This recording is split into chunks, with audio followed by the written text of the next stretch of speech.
மகாநதி சீரியல்ல நாளைய எபிசோட்ல என்ன நடக்குது அப்படின்னு பார்த்தீங்கன்னா, நம்ம காவேரிக்கு உடம்பு சரியில்லாம போகுது. கொஞ்ச நேரத்துல பார்த்தீங்கன்னா, தோலுலலாம் கொப்பளம் வர ஆரம்பிக்குது. அதாவது நம்ம காவேரிக்கு அம்ம போட ஆரம்பிக்குது. ஸோ, இப்ப காவேரிய பார்க்கறதுக்காக கங்கா உள்ளார வராங்க.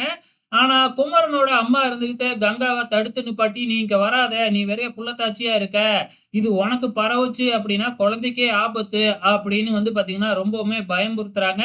இத கேட்டு நம்ம காவேரிக்கும் ரொம்பவுமே பயமாயிடுது. ஏன்னா, நம்ம காவேரியும் கன்சீவா தானே இருக்கிறாங்க. அப்ப காவேரி குழந்தைக்கும் பார்த்தீங்கன்னா, ஆபத்து தானே. ஸோ என்ன செய்றது அப்படின்னு தெரியாம ரொம்பவுமே பரிதவிச்சு போறாங்க நம்ம காவேரி. ஸோ இப்ப காவேரி என்ன முடிவு பண்றாங்க அப்படின்னா, நான் தனியா போய் தங்கிக்கிறேன் அப்படின்னு சொல்லிட்டு, சூர்யா நம்ம விஜய் இருந்த அப்ப அந்த போர்ஷன்ல போயிட்டு தங்க ஆரம்பிக்கிறாங்க. ஸோ அப்கமிங்ல நம்ம விஜயும் அங்க வரப்போறாரு. பொறுத்திருந்து பார்க்கலாம்.